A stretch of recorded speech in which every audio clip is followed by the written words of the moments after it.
वालेकुम जी, welcome back to my channel. तो जी कैसे हैं आप सब। मेरे चैनल में आप सबको खुशामदीद और मैं दुआ करती हूँ कि आप सब बहुत ही ज़्यादा अच्छे हों, खुश हों, मज़े में हों और अल्लाह ताला आप सबको खुश रखें, आबाद रखें और महफूज रखें हर किस्म की बीमारियों से, तकलीफ़ों से, नागहानी आफात से और नज़र बद से। आमीन। तो जी इस वक्त सुबह सुबह का टाइम है और मैं किचन में हूँ, अपने रूटीन के वर्क्स कर रही हूँ। और आज मैंने दूध ना मॉर्निंग में ही बॉईल करने के लिए रख दिया है, क्योंकि कल का जो दूध हमारे पास बचा हुआ पड़ा हुआ है ना, तो वो बिल्कुल बलाई वाला है। तो मैं आज सोच रही थी कि इसका मिल्क शेक ही तैयार कर लूँ। तो बस दूध में बॉईल करने के लिए रख रही हूँ, क्योंकि ब्रेकफास्ट में चाय पीनी है। तो चाय के लिए तो लाजमी है जी कि दूध हमारे पास ताज़ा हो। तो दूध बॉईल करने के लिए रख दिया है और दूसरी तरफ मैं मिल्क शेक बनाने की तैयारी करने लगी हूँ। तो आज मैं बनाना का मिल्क शेक बनाने लगी हूँ। तो कल मैं बनानास लेके आई हुई थी और जब ये एक दिन ही बाहर पड़े रहते हैं ना, तो थोड़े से नरम नरम होने शुरू हो जाते हैं। तो मैंने सोचा ये वेस्ट ही ना हो जाएं, गल जाएंगे तो फिर बच्चे खाते नहीं हैं। तो इसलिए मैं इनका मिल्क शेक ही बना रही हूँ। ये थोड़े से नरम नरम हो गए थे और बस मॉर्निंग में ना ठंडा ठंडा मिल्क शेक पीने को बहुत ही अच्छा लगता है। तो काफ़ी दिनों के बाद आज मैं मिल्क शेक बना रही हूँ। जब मैंगोज़ का सीज़न था ना, तो तब तो हमारे घर में डेली ही मिल्क शेक बनता था। इसके अलावा हम लस्सी भी पीते थे, लेकिन काफ़ी दिनों से ऐसी रूटीन चल रही है कि डायरेक्ट ही हम लोग ब्रेकफास्ट कर लेते हैं और मॉर्निंग में कोई भी ड्रिंक वगैरह नहीं लेते। और आज काफ़ी दिनों के बाद मिल्क शेक बना रहे हैं ना, तो काफ़ी ज़्यादा अच्छा भी लग रहा है। और वैसे ही गर्मियों में मॉर्निंग में कोई ठंडी चीज़ इस्तेमाल की जाए ना, तो बहुत ही ज़्यादा ताजगी भी मिलती है। तो यहाँ पे बालाई मैं उतार रही थी। दूध के ऊपर जो बालाई इकट्ठी हो जाती है ना, तो वो मैं स्टेन कर लेती हूँ और सारी बालाई को मैं जार में इकट्ठा करती जाती हूँ। फिर लास्ट में इसका मैं देसी घी बना लूँगी। और इसको मैं ना आजकल फ्रीज़र में रखती हूँ, क्योंकि काफ़ी ज़्यादा गर्मी है ना, तो फ्रिज में अगर बालाई को रखें तो इसके ऊपर काई सी आ जाती है और बालाई ख़राब होने लगती है। तो आजकल तो मैं इसे फ्रीज़र में रख रही हूँ। वैसे जब मौसम चेंज होगा ना, तो फिर मैं इसको फ्रिज में ही रखती हूँ। और बस यहाँ पे हमारा मिल्क शेक भी तैयार हो गया था और बच्चे भी उठ गए हैं, फ्रेशन अप हो रहे हैं। और हनान तो मॉर्निंग से ही उठा हुआ है, उसने ऑनलाइन क्लासेस लेनी थी। तो मुर्तज़ा ने आज ऑनलाइन क्लासेस नहीं ली, क्योंकि वो रात में लेट सोया था, तो इसलिए आज उसने क्लासेस नहीं ली हैं और वो सोया ही रहा। तो मैंने उसको उठाया नहीं, मैंने कहा चलो नींद पूरी कर ले। तो क्लासेस तो होती रहेंगी, बच्चों की नींद भी बहुत ज़रूरी होती है, क्योंकि फिर सारा दिन बच्चों को टाइम ही नहीं मिलता। इतनी टफ़ रूटीन हो जाती है सारे दिन की कि बच्चों को बिल्कुल भी रेस्ट का टाइम नहीं मिलता। तो आज मैंने मुर्तज़ा को सोने ही दिया और अब वो उठा है, फ्रेशन अप हो गया है। तो मैंने उसे मिल्क शेक पकड़ा दिया है, सबको ही मिल्क शेक दे दिया है और मैंने खुद भी पी लिया है। और अब मैं आ गई हूँ किचन में दोबारा से ब्रेकफास्ट बनाने के लिए।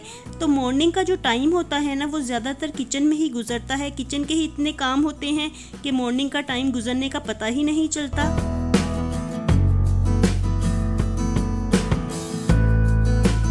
और इस वक्त साथ ही मेरी हेल्पर भी आ गई हैं, तो वो साथ साथ क्लीनिंग का काम भी करती जा रही हैं। तो स्लोली वो क्लीनिंग का काम करती रहती हैं और क्लीनिंग करते हुए ना उनको काफ़ी ज़्यादा टाइम लग जाता है। तो पहले तो उनकी बेटी आती थी साथ में, तो वो मिल के ही सारा काम जल्दी से कर लेती थी। और आजकल वो अकेली आ रही हैं, तो स्लोली 2-3 घंटे लगा के आराम से काम करती रहती हैं। और इतनी देर में मैं भी इजी होकर घर की सारी डस्टिंग कर लेती हूँ। तो बस मैं किचन में ही थी ना, तो साथ ही स्टोव को भी साफ़ करने लगी, क्योंकि ब्रेकफास्ट बनाया है तो स्टोव पे कोई ना कोई चीज़ तो गिरती ही रहती है। तो क्लीनिंग हो रही है, तो एक दफ़ा अच्छे से क्लीनिंग हो जाए, चीज़ें भी साथ साथ साफ़ होती जाएं, तो रात तक फिर घर नीट ही रहता है।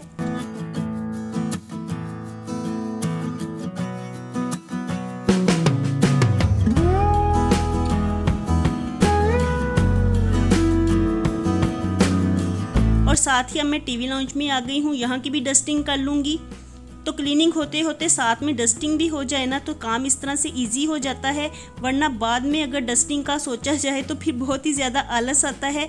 इस वक्त जब क्लीनिंग हो रही होती है ना, तो साथ में हमें भी मोटिवेशन मिलती रहती है कि हम भी साथ साथ कुछ ना कुछ कर लें।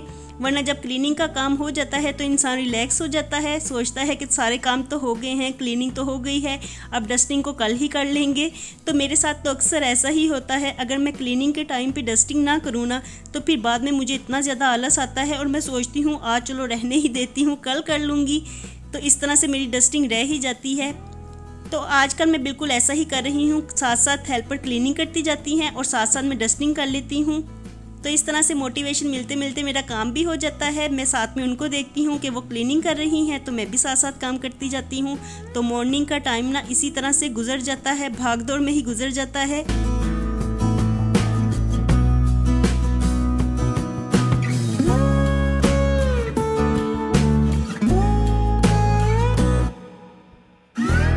और जब सारे कामों से फ्री हो जाते हैं ना तो थोड़ी देर के लिए मैं रेस्ट करती हूँ, वीडियो की एडिटिंग करती हूँ, टीवी पे कोई प्रोग्राम देखना होता है तो वो देखती हूँ। बस इसी तरह से ही दोपहर का टाइम भी गुजर जाता है। क्योंकि खाना तो मुझे रात में ही बनाना होता है तो डिनर मैं उसी वक्त बनाती हूँ जब हम लोगों ने करना होता है। गरम गरम डिनर बनाती हूँ, गरम गरम खाना बनाते हैं, गरम गरम खा लेते हैं। तो बस मैं रात के वक्त ही डिनर बनाती हूँ और दोपहर का टाइम जो मेरा होता है वो फ्री होता है। उसमें कोई एक्स्ट्रा काम करने वाला होता है तो मैं वो कर लेती हूँ, या कोई अगर बच्चों की अलमारी वगैरह सेट करनी होती है तो उसे कर लेती हूँ। अगर मेरा अपना यूट्यूब का काम होता है तो वो कर लेती हूँ। बस इसी तरह से ही टाइम गुजर जाता है और पता भी नहीं चलता। और बच्चे अब ट्यूशन जाके वापस आ गए हैं तो मैं शाम की चाय बना रही थी और साथ में हनान से मैंने थोड़ी सी चीज़ें मंगवाई हैं बेकरी की, क्योंकि मॉर्निंग में ही ब्रेकफास्ट किया होता है ना तो उसके बाद हम लोग लंच वगैरह नहीं करते हैं। तो शाम में थोड़ी थोड़ी सी भूख लगाती है तो इसलिए हम लोग कोई भी स्नैक्स वगैरह ले लेते हैं या फिर बिस्किट्स वगैरह ले लेते हैं। तो इस तरह से हमारा डिनर तक काफ़ी टाइम निकल जाता है। तो बस काफ़ी सालों से हमारी ऐसी ही रूटीन चल रही है। बच्चे भी बस ब्रेकफास्ट ही करते हैं, लंच वगैरह हम लोग नहीं खाते, दरमियान में से स्किप कर देते हैं और फिर शाम में चाय पीते हैं, साथ में कोई स्नैक्स वगैरह लेते हैं ना तो ये भी बिल्कुल लंच की तरह ही हो जाता है।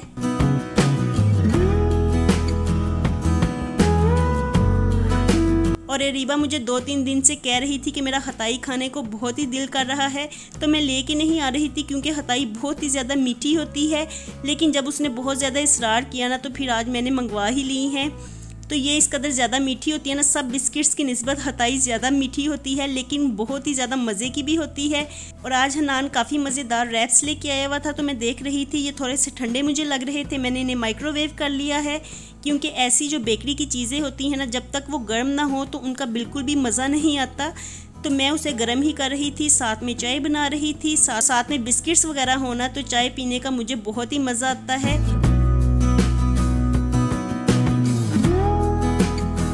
और आज मैंने आपके साथ अपना छोटा सा व्लॉग शेयर किया है, अपनी मॉर्निंग से लेके इवनिंग तक की रूटीन शेयर की है। और नॉर्मली इन दिनों में मेरी यही रूटीन चलती है, इसी रूटीन पे मैं सारा दिन काम करती रहती हूँ। तो मैंने सोचा कि आपके साथ भी अपनी रूटीन को शेयर किया जाए। और एक हाउसवाइफ के लिए ना शाम का टाइम ही एक ऐसा टाइम होता है जिसमें वो रिलैक्स करती है, अपने लिए वक्त निकालती है, कोई अपना काम कर लेती है, रेस्ट कर लेती है।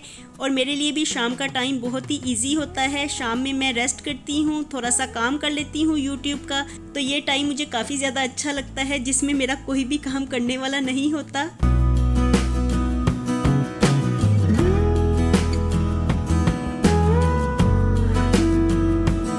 यहाँ पे हमारी इवनिंग टी तैयार हो गई है, साथ में हमारे रैप्स भी गर्म हो गए हैं। इवनिंग का टाइम है, इवनिंग टाइम को एंजॉय करते हैं, चाय पीते हैं, साथ में मज़े मज़े की चीज़ें खाते हैं। और ये रैप ना आज मैं फ़र्स्ट टाइम ट्राई करने लगी हूँ। तो ये चिकन और वेजिटेबल रैप्स हैं और साइज़ में इतने बड़े थे ना कि इतना बड़ा रैप किसी से खाया ही नहीं जाना था। तो मैं इसे दरमियान में से कट कर रही थी तो बिल्कुल ये सैंडविच की शेप में आ गए थे और खाने में बहुत ही ज़्यादा टेस्टी लगे। और कोई नई चीज़ ट्राई की जाए ना तो वैसे ही बहुत ज़्यादा अच्छी लगती है। और ये पैटीज़ की निस्बत ज़्यादा अच्छे थे और ज़्यादा टेस्टी थे और प्राइस में ये बिल्कुल पैटीज़ के बराबर थे। तो हमें तो ये उसकी निस्बत ज़्यादा अच्छे लगे हैं।